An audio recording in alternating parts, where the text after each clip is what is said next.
shipping, which it's going to allow you to get a better handle on your overall supply chain. In fact, studies show that companies that acknowledge their supply chain as a strategic differentiator achieve 70% higher performance over those companies that don't.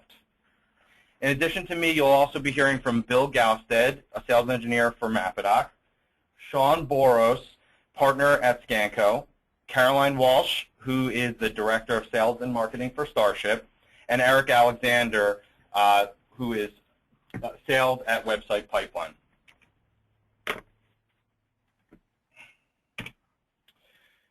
So each of our companies have been working together to help companies automate their supply chain within Sage for at least the last 15 years.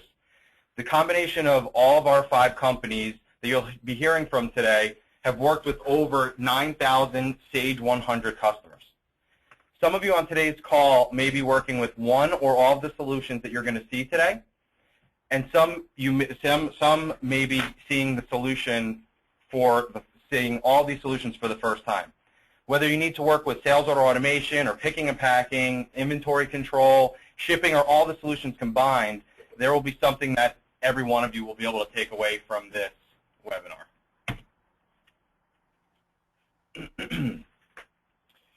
As market leaders in each of our respective business segments, our 5 companies already share hundreds of customers together, but we've never really gone to market together.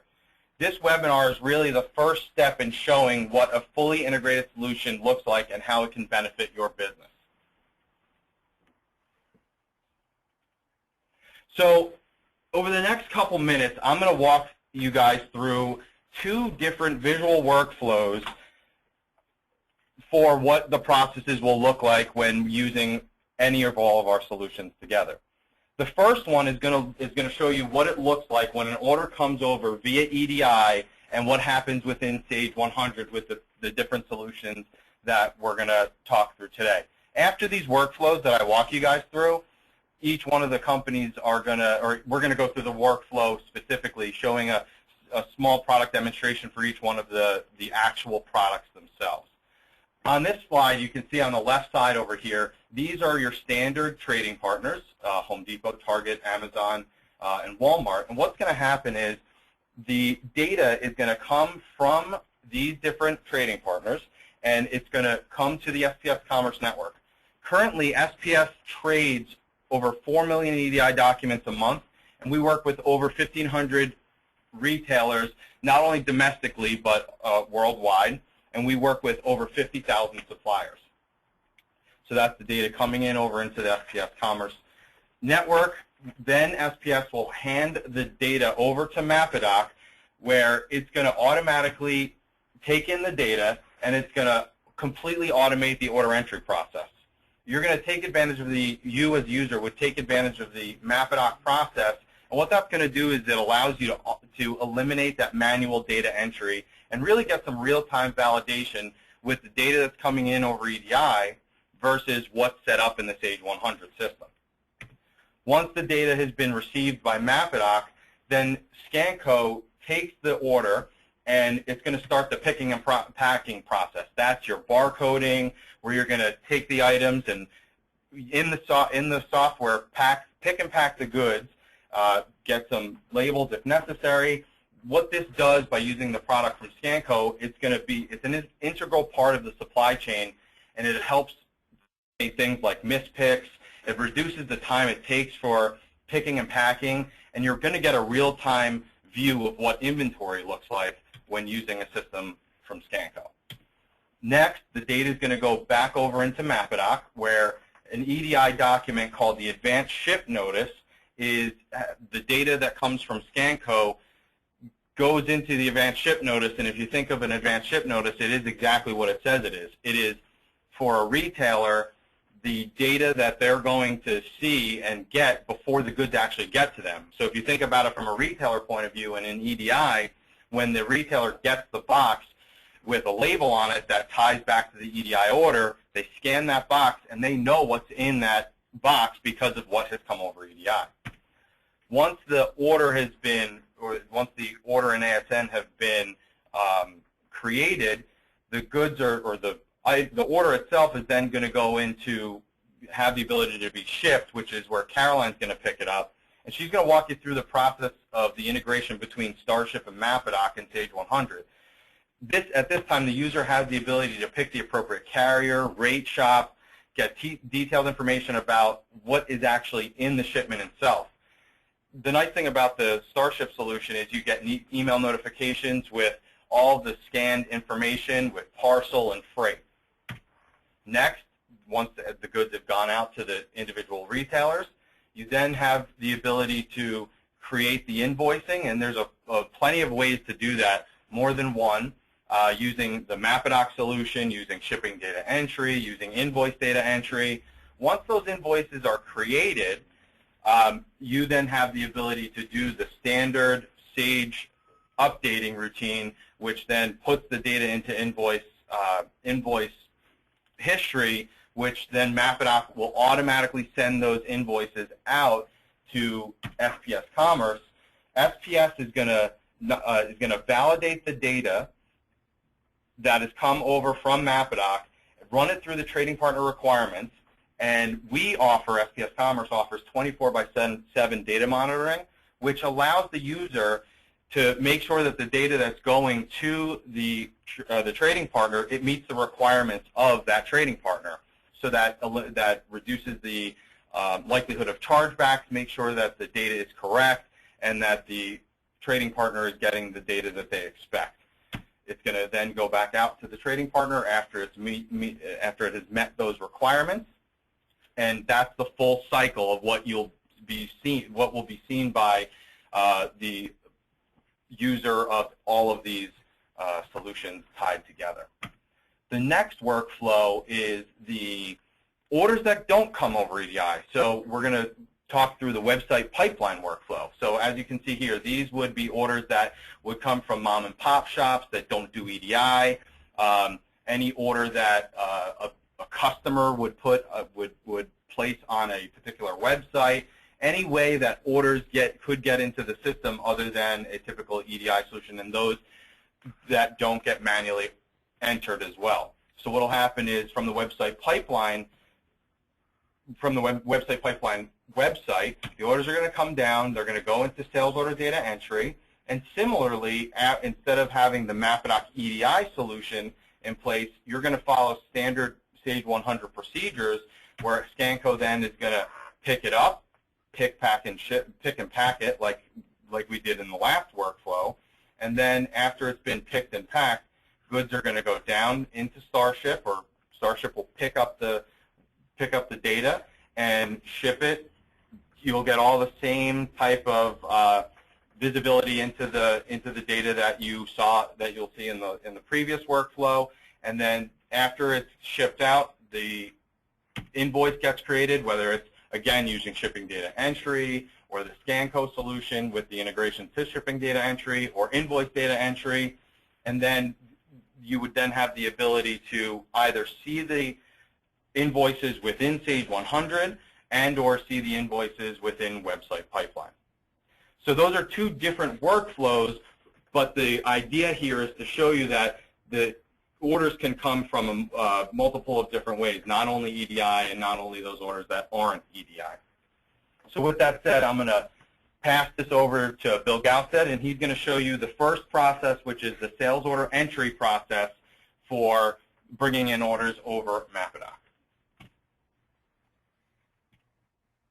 Thank you, Dane. Like Dane said, everyone, my name is Bill Gausted. I work for Mapadoc, and today I'll be showing you the process for bringing in the orders and bringing them into Sage. Now, with the Mapadoc connecting to the SPS network, all your POs from your retailers that will be trading via EDI will be automatically uploaded to Sage. And so there's no other additional interface, no additional step that your team needs to process to bring in your orders and upload a sales order entry. And now with Mapadoc being fully, in this instance, fully unattended, there's not really much to show you in regards to bringing in the orders since it's all unattended and all automatically uploaded to the sales order entry. But Mapadoc does process a couple different reports to give you some visibility into what was just processed. Now, if your team is set up to to link to paperless Office, all these reports that you'll be seeing here have the ability to view in paperless Office. And also, not only are we processing reports, but at the same time, and at the same time when we're processing these orders from an unintended standpoint, we're also doing validation. And what I mean by validation is we validate the orders before we upload them to sales order entry. And so we're really validating anything that your customer is sending you to make sure that, specifically to ship to codes or item codes that they're currently set up in your system to catch any of those issues up front to avoid any issues on the back end. And now when those sales orders are uploaded into the system, you'll be able to view them just as they're any other sales order that you would be entering manually. So here you have the order date, the customer number, the customer PO, but the difference here is anything that your trading partner is sending, we have the ability to automatically populate on the sales order itself. Now at this point in time, the order's in your system and now you're ready to ship. So at this point, I'll hand it over to Sean at ScanCo to run through that process. Thank you, Bill. Well, as Dane said earlier, my name is Sean Boros. I'm a partner here at ScanCo. ScanCo primarily focuses on automating all of the transactions that companies do out in the warehouse. So anything from purchase order receipts to warehouse transfers to bin transfers to shipping data entry. So today, since we're focused on the supply chain, I'm just going to be showing what our solution does for pick and pack using the shipping data entry application on our devices. I know many of you are probably current customers of ScanCo now. So what I'm showing today is actually our latest release called ScanCo Warehouse. And so many of you have the availability to get an upgrade. So feel free to call our customer service department, and they can kind of walk you through what the product or what the process looks like to get you upgraded to our latest release. So from a very high level, ScanCo Warehouse is a cloud-based warehousing application that runs on iOS, Android, and Windows. The iOS, Android edition of supported devices has done many things for traditional warehouse environments. So traditionally, when you're implementing a warehouse environment, there's a huge upfront cost as far as hardware goes. You have to buy a Windows scanner for each user. Some of those scanners range upwards of about $3,000 a piece. So for the first time with ScanCo Warehouse, you're able to add a scanning device to devices that you may already have out in the warehouse, which will eliminate a large portion of that upfront investment that you're going to make to automate some of these processes in the warehouse, which ultimately will get you a quicker return on investment on the software purchase itself. So those are kind of the main advantages of iOS and Android devices. As far as the cloud goes, the big advantage that you'll find with running your warehouse in the cloud versus traditional warehouse systems that reside locally are all of the benefits that you get from the cloud. You get the reliability of uptime with the cloud. It doesn't require an IT staff to maintain your warehousing application, to set up users, and actually do the installation is very quick because it resides in the cloud. You still have that integration that you're used to with ScanCo that is seamless with Sage 100, but you get all the advantages of moving off-premise with a warehouse solution. The other main advantage of running ScanCo Warehouse in the cloud is real-time updates. So traditionally, you would need to sync information from your accounting package to your device that is running a program locally on it, go collect your data, and then at that point, upload everything back to Sage 100. With ScanCo Warehouse, it's real-time connected to Sage, so you're getting a real-time validation. As you're scanning information, such as sales order, we're going back in real time to Sage and verifying that that sales order actually exists at the moment that you're doing the scan. So if anything changes in Sage 100 while you're out in the warehouse, you don't have to go back to a Wi-Fi hotspot and do a sync and then go out and scan your data. So today I am using an iPod Touch with the scan sled. So I kind of wanted to give you all a visual of what the hardware actually looks like. When we're talking about adopting mobile devices in the warehouse, it's new. So with that comes a lot of questions as far as durability goes. That's probably the main question that we hear every day here with this product line is an iPod with the scan sled as durable as Windows Mobile traditional barcode scanner? The answer is yes. I have on the screen a few examples of a scan case that we work with made by a company called Infinite Peripherals, and they offer these scan sleds for any of the iOS devices. So it plugs into the Lightning port of your iOS device, and with our app is programmed to recognize that scan case when it's plugged in, and so the scan cases are virtually plug and play. You plug them in, and you're able to scan barcodes directly into our app. We also work with a broad range of Android handhelds. A lot of the handheld manufacturers are now moving to more of an Android-based operating system. So there are tons of options out there for you if you're a die-hard Android user.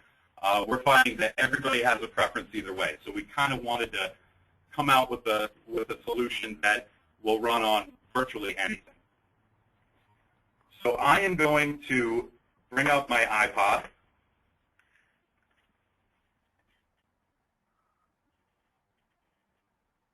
And get logged in here.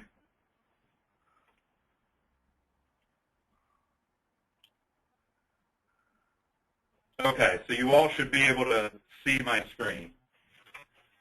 So this is the login screen for ScanCo Warehouse. And so I am going to touch the login button here.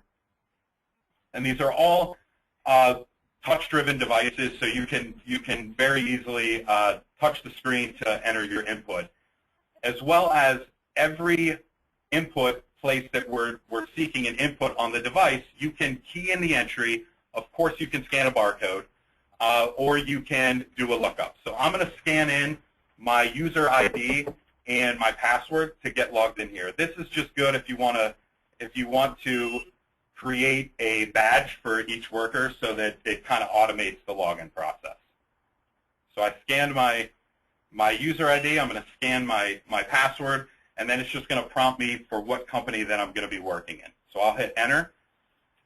And I'm on the home screen of ScanCo Warehouse. So like I said earlier, we automate virtually all of the transactions that you'll do out in the warehouse, but today we're going to focus on shipping. So I'm going to go in to the shipping app, and the first prompt, just like shipping data entry, it's going to want me to enter a shipper ID. So again, if you've got badges with login, you also could put the shipper ID information. The more that you're scanning barcodes, the less that you're typing information in or doing lookups, obviously the faster you're going to get work done out in the warehouse. So I will scan my shipper ID, and the next prompt that it brings up is sales order. So again, with this real-time validation, if I try to put in a sales order that doesn't exist, my device is going to tell me right away that that sales order is not in Sage 100 to ship. So I will scan the sales order number.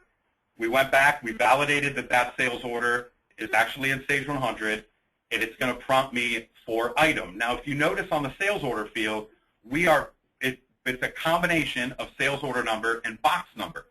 If you're using our integration with Mapadoc, we can actually track the pallet as well and actually print the ASN label directly from the device itself.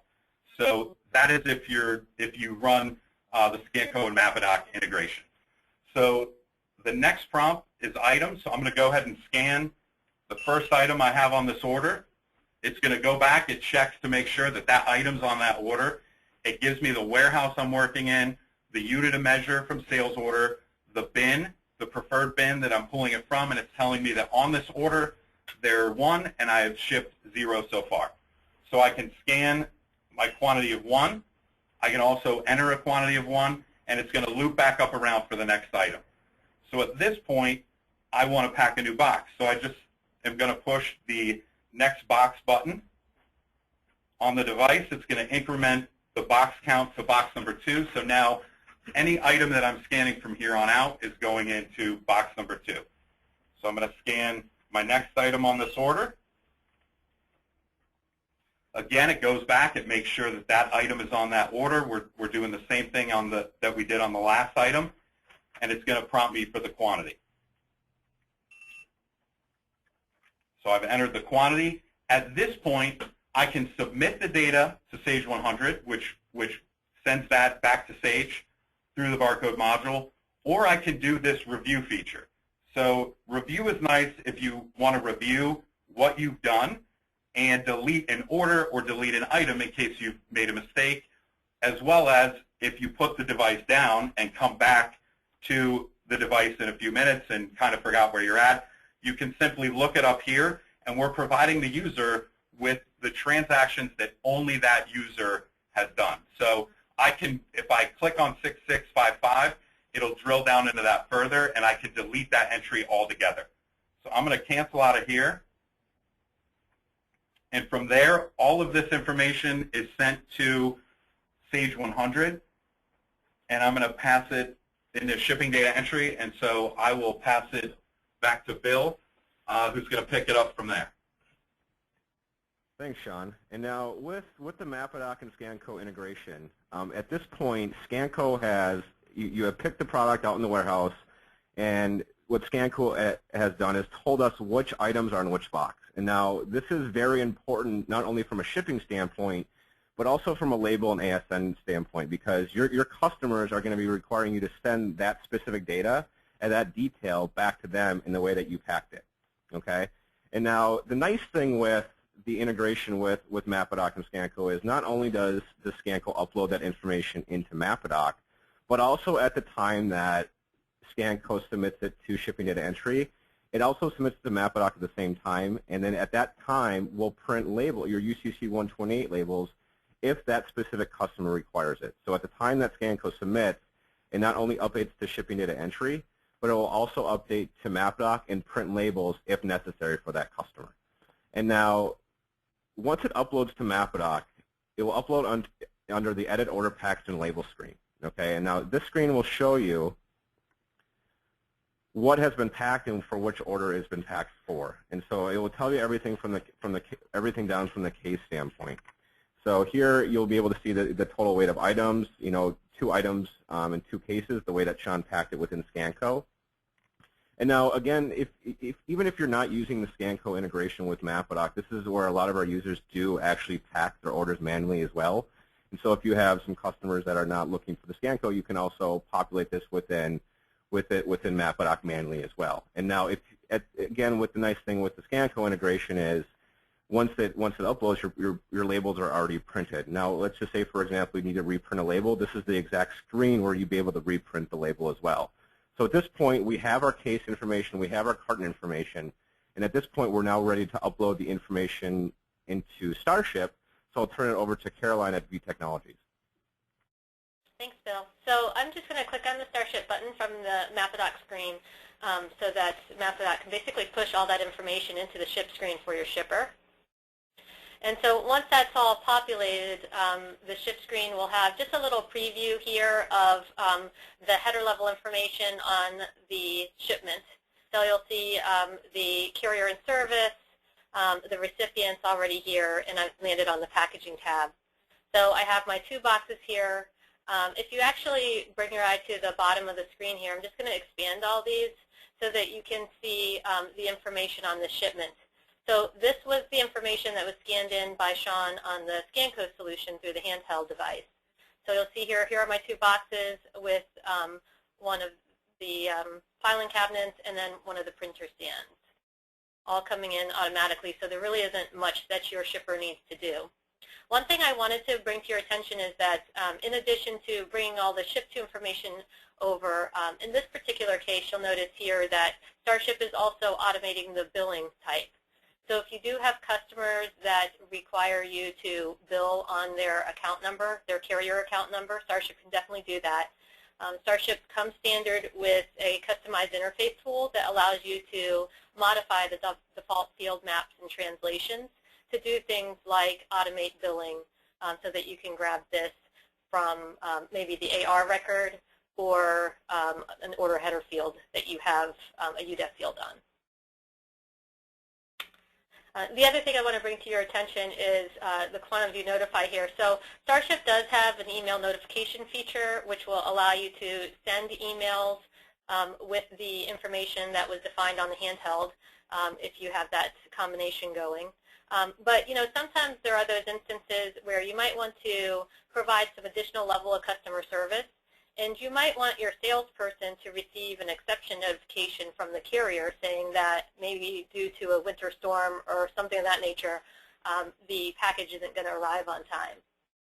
So we can use a combination of Starship's email notification and the standard UPS notification to give you the best of both worlds. So in this case, you'll see here that I have my salesperson that's associated to this order getting an exception notification so that he can be proactive notifying the customer if for some reason it's not going to make it there on time. I can also rate shop this shipment, so these two boxes are going out, and here I'll get the results of all the carriers and services that I have loaded in the Starship application. So in this case, I have it sorting from least expensive to most expensive way to ship the package. You could also sort by delivery date and time if you were more interested in getting it there on a certain date and maybe going with the least expensive way for that date. And then to automate it even further, Starship does have what we call ship via scenarios, which will allow you to define best way, whether it's fastest or cheapest, and you basically define the conditions wrapped around what you define as fastest or cheapest. So you can have Starship automatically select that for you. Okay, so when I'm ready to ship this out, I can just hit F5 or click on the Ship and Process button. Starship will generate the barcoded shipping labels and also update MapAdoc with the tracking level information, all the shipment detail. So here is the my first label.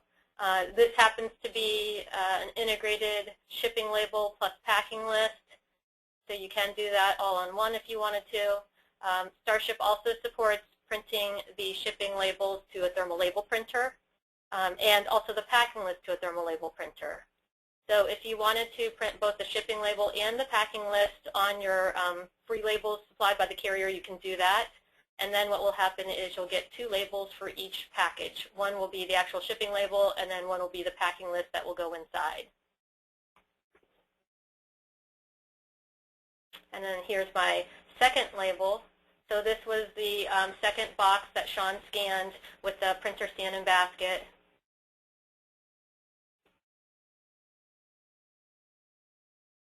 And now we're back to the MapAdoc solution. Before I hand it back over to Bill, I just wanted to show you one other thing here on the Starship side, since it is a little bit of a new solution here. On the email notification, which is kind of nice, Starship can actually send an email out. Now, like I said earlier, we talked about the exception going to the salesperson, but this is actually would be the email notification that's going out to the customer. And so if you wanted your customer to receive a little bit more information than what the carrier supplies, you may want to go this route. This is where you can put your logo in. You can add fields in from your Sage document, such as PO number. So that would probably be, kind of a nice field to give to your customer because they can reference their order. They don't necessarily have to know what your order number is, although you can provide it to them for reference.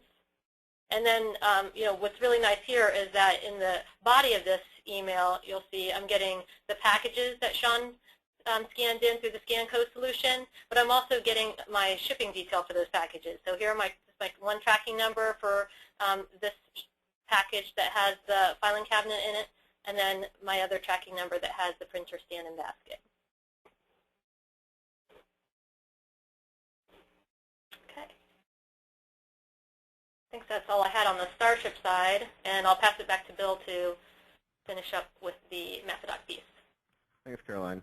And so at the point that the information is uploaded from Starship, it will be uploaded to MapAdoc as well with the tracking numbers. If you have any freight amounts as well, that will also be uploaded to MapAdoc. And I'll show you here where the tracking is populated. So here I pulled up one of the cases that we packed from Scanco, and then the tracking number is automatically uploaded from Starship. So at this point, we have our UCC 128 label printed, our order packed, and our tracking numbers applied. So at this point, we are ready to assign an order to a shipment to actually send out our ASN to our particular customer that requires it. And this can be all done through this screen. You'll see here is a button on the lower left-hand side called Create ASN. And now this will bring up a screen that you can apply certain values or certain defaults to that particular ASN. But now you'll see some fields also bolded in red. And now what MapAdoc is able to do, these fields that are bolded in red mean that they're required by your trading partner. And what MapAdoc does is we source that based on which customer it is for. So we all know that there's customers that have varying EDI requirements specifically, or I should say especially around the ASN document. MapAdoc will identify by showing you fields that are bolded in red based on that customer. So at this point, we have our ship date filled in, our ASN weight. If they were requiring any sort of tracking or pro, again, that was brought up by Starship. So that's all housed in the background and something you don't need to maintain in order to send out on the ASN. That's all built within the Starship MapAdoc integration. Okay, so at this point, I'm going to hit Create. And what this does is this actually creates the ASN and puts it in a holding batch for me to actually transmit it or send to the SPS Commerce Network. So I'll click OK here, and now I'll actually go through and transmit my ASN. Now, again, you can also always create more than one. So if you need to create another ASN at this point in time and not ready to transmit the particular one you've already sent, you can always build upon. And so the screen that you see here, you'll be able to see all trading partners that have an ASN for it. So in this case, we have one. But if you're creating more than one ASN for more than one trading partner, you'll see the list build. So this is a screen that will show you all trading partners that have an ASN waiting to be sent to SPS, and then SPS will then send it to your trading partner. Now, MapAdoc does have a nice feature called validation. Again, we did that on the inbound, but it also applies to the outbound. And you can see here, validate ASN creation.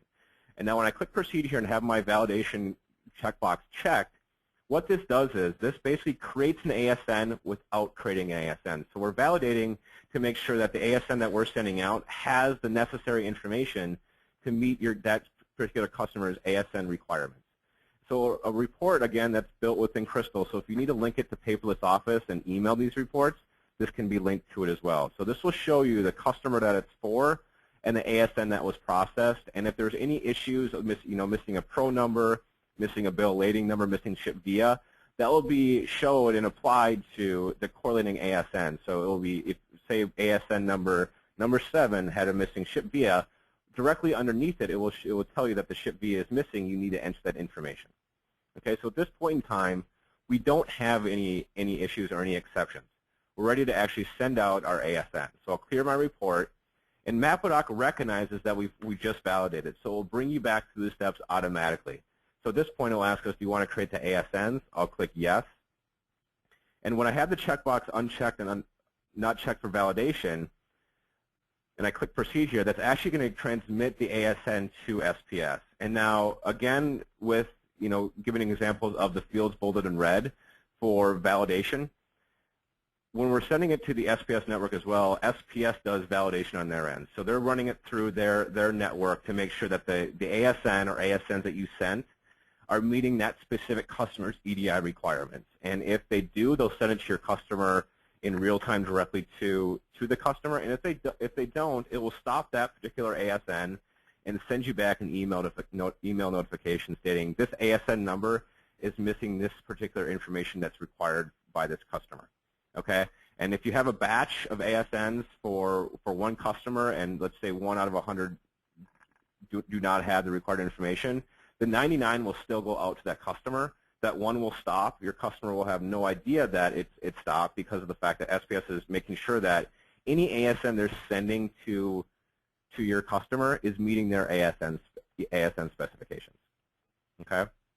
And there'll be another report that populates here that will show you real quickly that we also archive the report. Mapadoc has extensive archiving features, and so if you ever need to resend a document, you can do this through Mapadoc as well.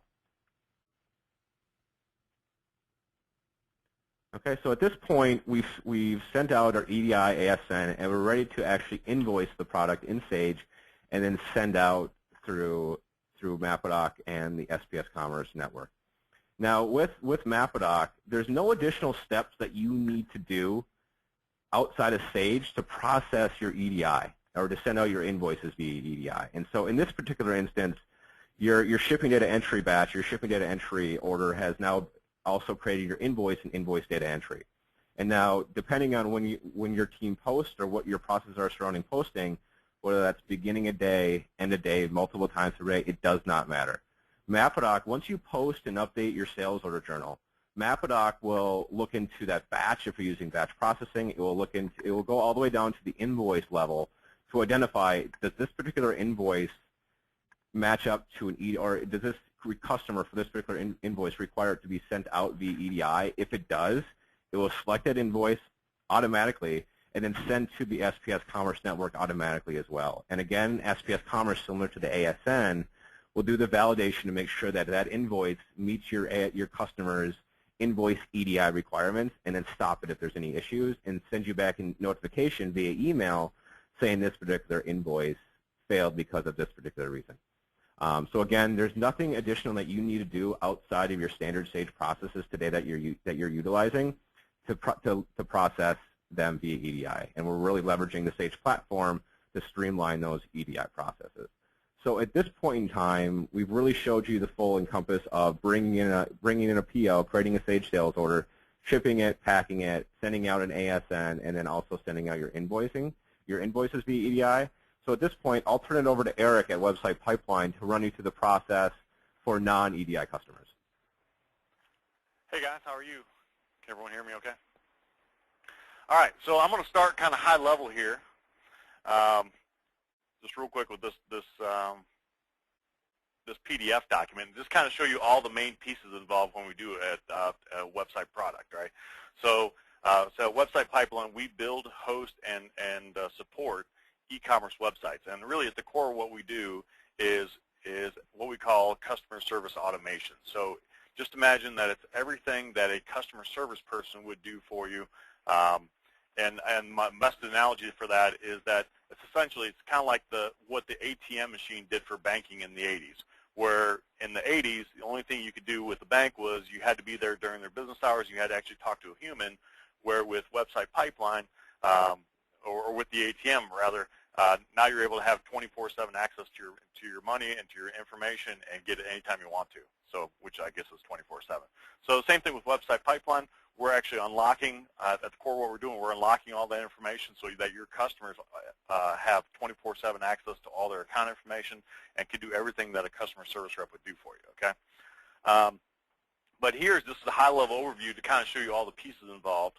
The first piece, of course, is the Website Pipeline solution, and a couple things to note about that right off is that, number one, Website Pipeline, we build, host, and support the application, so that there's no additional hardware or software or anything else you guys need to provide. Secondly, is a sync tool that we install locally on your side, so we don't make any modifications to Sage 100. And the sync tool, what that does is that it monitors the tables that we care about inside of Sage 100, and as soon as any of that data changes, we take the incremental data change, we pass it up to the website real time within about a minute. And then also monitors the website for any new orders, RMAs, invoice payments, and we pass that back into Sage 100 real time as well, or real time within about a minute. So the only thing you guys need to make all this happen is just a normal internet connection to your Sage 100 server, which I'm pretty sure almost all of you guys do, if not all, and we can take everything from there. All right. So so I guess the second piece I want to talk about real quick here is that the Website Pipeline platform is completely standalone from Sage 100. So it doesn't matter if Sage 100 goes down for any reason, or if you lose your internet connection to your office, the website is still up and running, taking orders, and your customers don't see any interruption whatsoever. Okay. So here is just a sample website that we have that has our standard look and feel on it, and we've actually loaded in the Sage sample data into it. And like I said, this is actually hosted in our co-location facility in downtown Greenville, South Carolina. The Sage 100 application is actually on Caroline's machine there in her office in Connecticut. So they're several hundred miles apart, but it wouldn't matter if they were several thousand miles apart. The interaction between the two is about the same. Okay?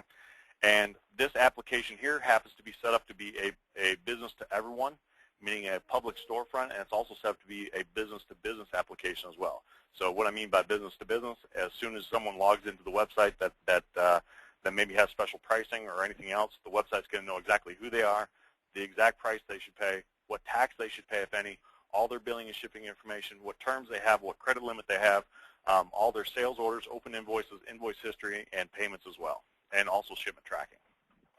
Okay, so I'm going fast here because I'm limited on time, but so real quick here, I'm just going to pull open this one without lock here, this item. And by the way, real quick, every website we do comes with a web-based control panel as well, where you can actually update and maintain every single piece of content in the website without having to come to us. So anyway, so here's this item, and right now this item is public-facing, so that just the general public could come and find the product they're looking for. They could see stock information if you want to show it, and they could add it to a cart, check out, and buy. Okay. So if I come into this item inside of Sage 100, see here.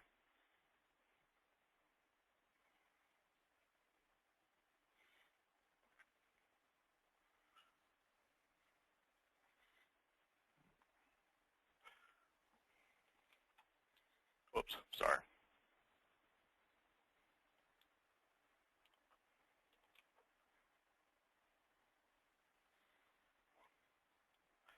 Helps I actually learn how to use Sage 100 here.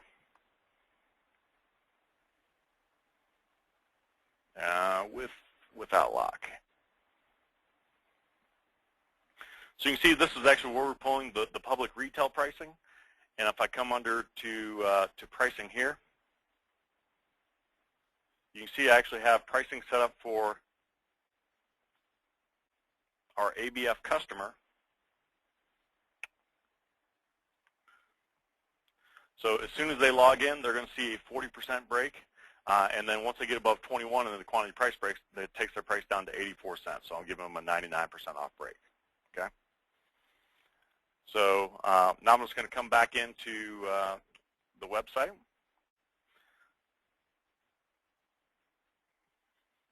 And I'm just going to sign in here. And by the way, so you can have multiple users with set unique username and passwords tied to each customer.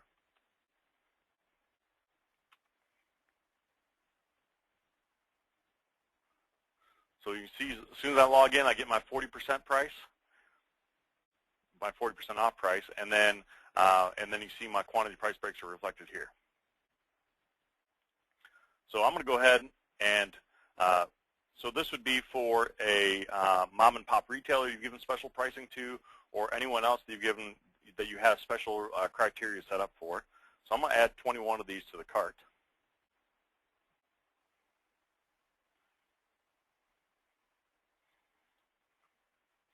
You can see we have a nice little window that pops up here, and I'm just going to go straight to the shopping cart. And because I'm already logged in, I don't need to re-log in again. But if I was a brand new user or a retail customer, we would have ways that they could create an account, check out, and buy if you wanted them to. Or we also have the ability for them to check out as a guest. So a lot of people like to check out kind of anonymously and check out as a guest. So those are other options as well. So I'm going to go ahead and proceed to checkout, where the site's going to populate all of our account information, just like it is in Sage 100, right out of Sage 100. All of the ship-to addresses will be here as well. It's going to pre-populate all that information. And I'm going to go ahead and save and proceed. So by the way, a customer could create a new ship-to address if you wanted them to be able to. If not, we could also lock it down so they don't have to create a new ship-to address or are not able to as well. But here's the payment page of the cart. So if it was a new retail customer, they would see credit card information, and then here's where we actually calculate freight amounts. So we have real-time integrations with UPS and FedEx to be able to pull in a real-time rating. We also have integrations with pulling from the Sage sales tax information, and we can also pull right from the Sage 100 tables as well. So if you guys are familiar with the Sage sales tax or the Avalara account information, we can pull from there. Because I have terms, it automatically knows it, and I'm going to show a PO number. This is a test order. And I'm going to go ahead and place my order. Whoop. So hold on a sec here. Give me 1 second. My customer needs to have enabled here.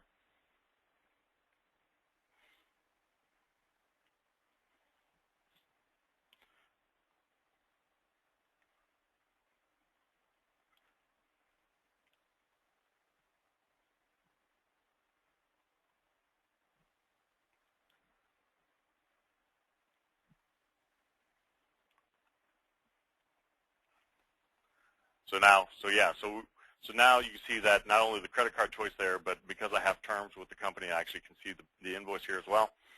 PO joint.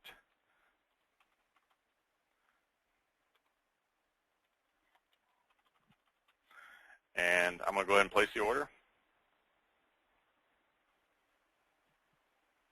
So the website actually places the order. This is a confirmation page. There are automated order email confirmations going out to me as the customer that places the order, to whoever owns Sage 100, and we also have the ability to look up the salesperson on the account as well, let them know that, hey, one of their customers placed an order. And then within about a minute here, we'll actually see that order actually come into Sage 100. So what was our order number here? Is 1003.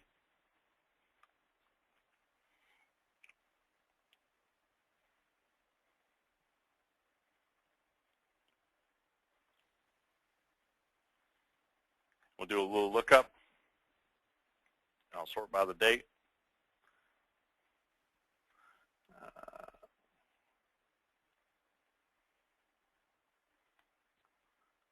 It's not there yet, and I'll do one more lookup here.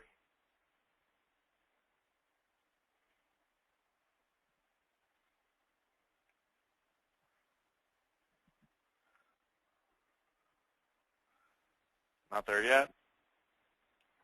So it usually takes about a minute, which seems like a lifetime on a demo like this.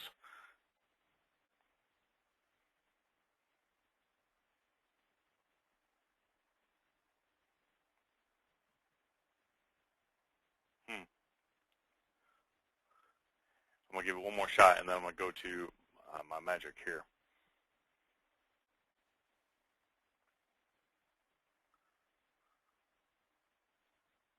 So because it's not there, and I'm running out of time, we'll go ahead to the website, and I'll come back to that here in a second just to give it one more test. But through the power of we would be able to see that sales order back on the website.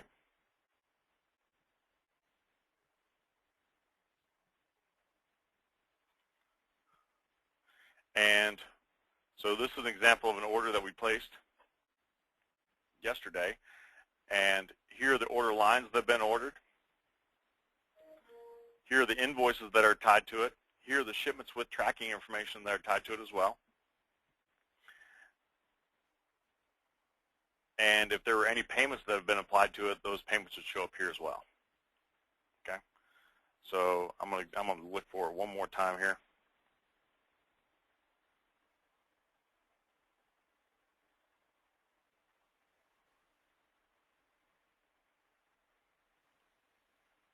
And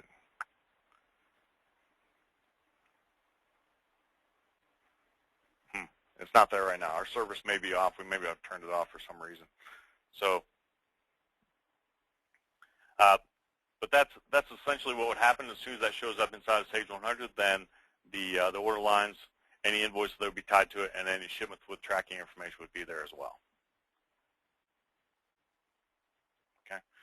So normally I would turn this over to Caroline real quick to show you how to pick, pack, and ship and apply shipment tracking to it. But this is kind of where I'm at right now. Okay, and then just so you guys know, on the shipping side, the previous workflow that we did with the ScanCo and MapAdoc solution basically was for EDI. So for non-EDI, you could still use ScanCo and Starship combined for those, where you would use your ScanCo solution to do the pick pack. And then on the Starship side, you could either pull Starship up from shipping data entry, or you could use our BOI interface where we access the data direct and basically just scan in the invoice number that was generated as a result of the ScanCo solution doing the pick and pack. And then Starship would pull in all of the package and item level detail just as we did in the EDI solution. So what's nice is that, with the website pipeline solution, it gives you guys, the same type of, you can still use all the solutions together in the same type of automation, but for your non-EDI customers. All right. Thanks, Caroline. Mm-hmm. So yeah, so I'll turn it back over to Dane for some wrap-up and quick questions. And I'm happy to hopefully remedy the situation and the next one.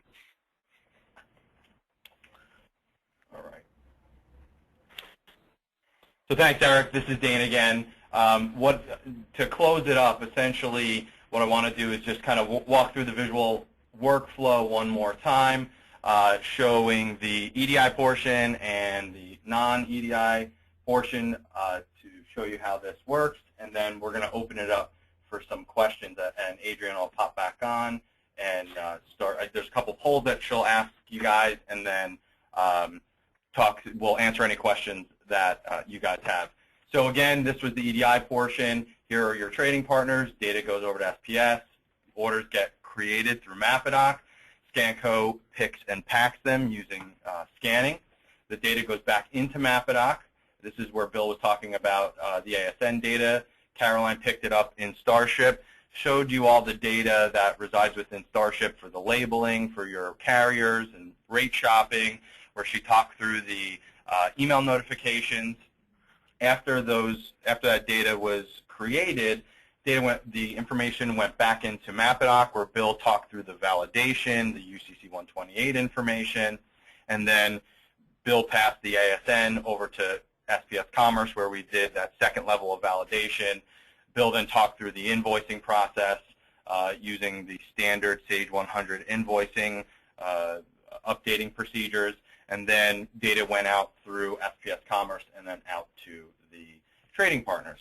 And then on the second workflow, it was the website pipeline workflow, where the data went from the mom and pop shop or whoever was placing that order on the website into sales order data entry. And then Caroline started talking through the picking and packing process, like similar to what you saw in the EDI during the EDI process, again with Starship, and then the invoicing getting done exactly the same way as the EDI process. So we want to thank you for attending today's webinar. Adrian, I'm going to pass it over to you and see if there are any questions that need to be answered. Thank you, Dane. Excellent presentation, everybody. Thank you, audience, for attending today. We do have several questions. I have a couple polls I would like to launch while we're announcing the questions, if I may ask the audience. A few of these polls. I'm going to go ahead and launch the first one. Are you interested in learning more about shipping automation? If you could take just a minute to answer that question. And the first question I have here is for ScanCo, and it's related to multi-bin. Sean, I believe the question, thank you, John, for your question, is asking, is ScanCo multi-bin?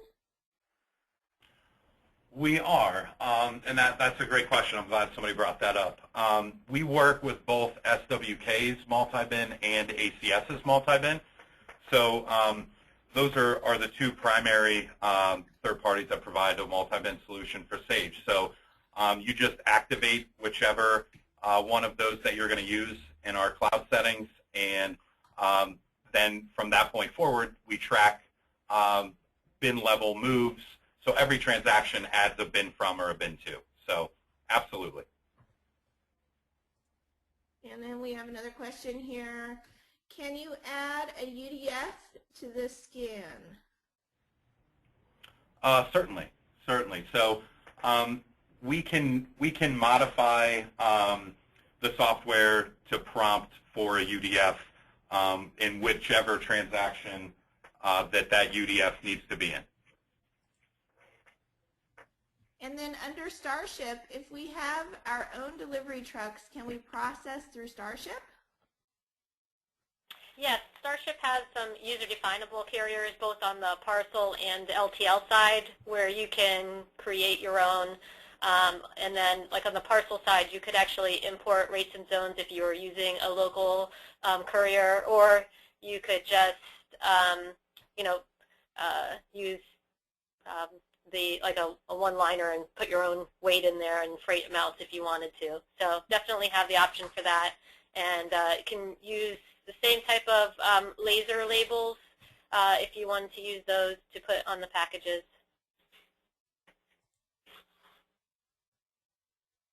And then can this be incorporated into an existing website? So I believe, Eric, this question is for you. Can Website Pipeline be launched within another website?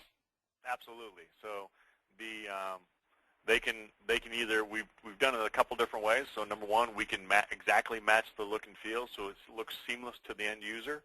The other way we've done it is where there is a where they can just add a dealer portal link to their existing website, and then we pop open a new window when they click on the dealer portal link, and then the dealers can log in through there and make everything happen. So either way is fine. We can definitely vary it to however they want to do it. Is there functionality for placing orders for custom items, perhaps with formulas pricing or formula pricing? Was that for me? Yes, I believe so. I think that it, well, it's not, thank you, Alexander, for your question. This is a different person, and thank you, Jahim, for your question. So it may not be related, but I would assume that would be for your product. Yeah, so formula pricing, I'm not sure if it's kind of configuration type of pricing, but we absolutely have configurators that we can use.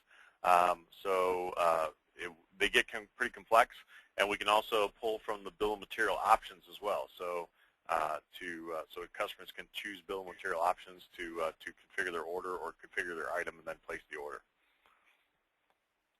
And I do have another poll on the screen. If you could just answer, if you're interested in learning more about the EDI integration that we spoke about today, if I could just get a minute of your time to answer yes or no. And that was the SPS Commerce solution and the Mapadoc solution combined. And then we have another question here. Does Mapadoc validate customer pricing on inbound orders? Yes, it does. So Mapadoc is able to either take the EDI price or the price you have set up in Sage for that particular item and place that on the sales order itself, and that can be done at the trading partner level. And then one of the reports that I showed you at the time of when you create the order, one of the reports will show by order, it will populate if there's an item price mismatch. So if the price that your customer is sending on the EDI PO does not match what you have set up in your system, it will spit out a report stating which item, what the price is on the EDI, what the price is on the Sage, and what price we're actually populating on the sales order. So you can go back to your customer or to your buyer and get those two prices aligned and figure out where the mismatch is. And then I have another question here for our Website Pipeline. Is there any way to customize the functionality to work with automated service? Automated service. That is a field service application developed by Ascent. And Nelson, thank you for your question. Please clarify if I'm incorrect, but I believe that is what you are referring to. It's a field service solution. So have you ran into that, Eric? I haven't yet. I'd love to talk about it, but I have not run into it yet. Okay, so we'll keep that question open. Okay. And Nelson, we will get back to you with a specific answer. If a customer makes a change in their shipping and billing info online, how does that affect the info in Sage 100 ERP? That's a great question. So number one, we can. That's part of the configuration when we do the ERP install. To let them know, so customers can either, if they change their billing information, it can just go on the sales order header, but it does not affect their account information, or we can actually modify the account information too if they want. So that's on a per config or per website situation. Also on the ship to addresses, we can allow customers to add and modify ship to addresses, and actually let them. It may add or modify the ship tos inside of Sage 100. Or we can lock it down so they say, hey, even if they add one on the website side, it won't touch any of the existing ship-tos inside of Sage 100. Or we can lock it down on the website side so they can't do anything. They can only view and use ship-to addresses. But they would need to make a phone call to whoever the Sage 100 customer or owner is to modify their ship-to. And then we have another question here. We have looked at using Starship in the past, but we're under the impression that we could not get all the benefits provided by Starship because we use a third-party logistics company for all of our shipments. Thank you, Randy. Hey, Randy. This is Caroline from V Technologies. Yeah, with third-party logistics companies, Starship supports one 3PL, and that would be the freight quote solution. There are so many 3PLs out there. We have that one where we have electronic rating and tendering. We do have functionality in Starship if you wanted to define a 3PL and then scan in the pro number and the freight charge so that you can still get some of the automation as far as the BOL printing and the updating of the order and the invoice. There is just no electronic rating and tendering with that. On the LTL side, we've really moved towards connecting directly with the LTL carriers, and over the course of 2013, we have added or put resources into adding the top 10 national LTL carriers. So anyone from Old Dominion, AAA Cooper, YRC, UPS, FedEx Freight, all those guys, because we just found that our customers, that was just the direction that a lot of our customers were going in as far as working directly with the carriers. If you do have a 3PL that you would like us to integrate into Starship, we could talk about that offline as far as options there and what we could possibly do if they have the technology for us to connect over via web services or APIs of some sort. And audience, I do have a new poll up. If you may take just a minute to answer that poll, that'd be great. I see I have 49% of you have voted, so we really appreciate you taking time out to do that. We have another question here. Will website pipeline show all customer orders web-based and outside the web? Yes, and I'm glad someone brought that up because I totally forgot to mention that. So it doesn't matter whether the order was placed by EDI or phoned in, faxed in, smoke signaled in, or placed through the website. They'll be able to see all those order transactions on the site. So, one quick point here. I wanted to redeem myself. I did a little troubleshooting while I was sitting here. So it looked like the IP address to the mass server had changed since we did our test yesterday. So that's why the order did not go in because our site was looking for the static IP. Sorry, Eric. That's okay. That's okay. I feel better though. I know what happened. I move around a lot over here. And then for ScanCo, what would you recommend to ScanCo users who are using the old handhelds not very effectively and are interested in upgrading it to the cloud system? Thank you, Lance. Great question, Lance. You can reach out to Ralph Allen here, who handles all of our current customers, but there's a wide range of options. I definitely would recommend first and foremost that you take a look at some of the iOS devices, iPods, iPhones with the either Linea Pro scan cases, or we also have an integration built for the Honeywell scan cases. So that would be a good place to start. Obviously we can help you kind of walk through what's important in your warehouse as far as environment goes, and then help recommend a solution that's going to work perfectly for you. So. And then, okay, so how does Starship handle UPS World Ship consolidated shipments into Canada? Thank you, Deb. Hey, Deb. This is Caroline again. So Starship actually takes the place of World Ship and does support UPS.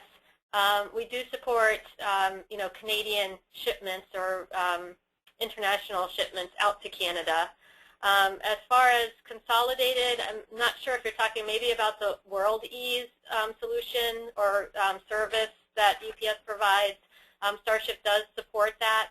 So if you you want to consolidate those and send those over to customs ahead of time, you can do that through Starship and consolidate those through. There's another little dialog box that you can bind everything together that would go into the World Ease doc box. And then I have another question about automated service from a different attendee. Thank you, Eric. So we will get back to you about that answer. Okay. Will Starship work for Canadian companies, or is it strictly a U.S. solution? Thank you, Robert. Hey, Robert. Caroline again. Yes, it currently supports U.S. origins only. We are looking to possibly expand to Canada by using the carrier's web services, but right now we only support origin zips within the U.S. And then looks like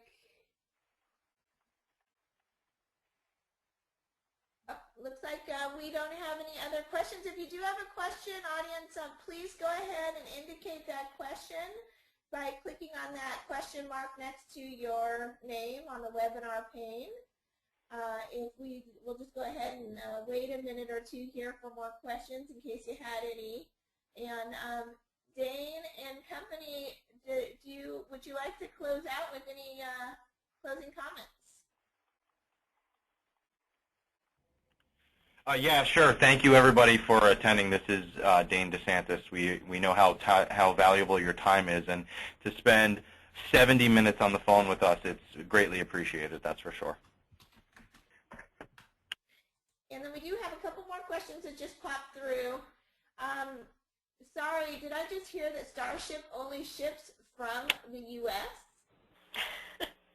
Yes, that's correct.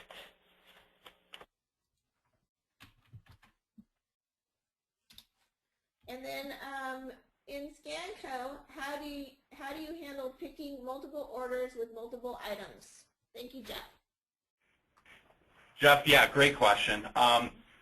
We actually have an app called Advanced Shipping, which does exactly that. So it actually will let the user from the device create a pick list with multiple orders on it, and then basically do a wave pick where you're picking multiple orders together in a directed pick as well, where it's directing you from your first bin in a logical manner to your last bin. So that is handled through our advanced shipping feature. And Jeff, I can have one of our Ross, Alan, reach out to you and kind of get into the specifics of what exactly you're looking for. But I think that would fit your needs. And then Caroline, we do, it seems like Canada is a popular question. Is there plans to do shipping from Canada? If so, is there an expected timeline? We are actively looking at, like I said, utilizing the carrier web services for Canadian origin. It's not on the development schedule yet, so I can't really speak to a timeline, but it is actively being researched right now. And then I'm going to go ahead and close out this last poll after a second after I announce it. If you are interested in learning about leasing options, we have several options for you to explore. So if you are interested in learning about leasing options, please go ahead and answer this question. And I'm going to close it out here. And oops, we have more people answering. So I'll just take a second here. And then, Dan, do you have a screen with everybody's contact information we can flash? I don't. Okay. So what we'll do after this webinar is I'm going to go ahead and email everybody who attended today the recording, and I'll also include a sheet of everybody's contact information should anyone want to reach out directly to any of the presenters. And then please, if you do have any questions, please feel free to go ahead and respond to me, and I will get you in touch with the right parties. And we really appreciate you taking time out today to listen to this solution, and thank you so much for your time spent with us today. And the presenters, you guys did an excellent job. It's obvious that you've worked together for years and you have a lot of clients together, and it's so much value to see an integrated solution to automate the entire supply chain. So I'm going to go ahead and let you go ahead and close it out, Dane, or any of the presenters with some closing remarks, and I'm going to close out this poll. Adrian, we want to thank you for setting this up. We really appreciate it, and we look forward to hearing from anyone who might have some questions or is interested in learning more about any one of our solutions. Perfect. And then I do have one more question. Please include the PowerPoint presentation in the email. So Dane, if you could send that over to me, I will include that into the email that I send out to everybody who attended today. Will do. Thank you, everybody. Have a fantastic day. Take care. Bye-bye.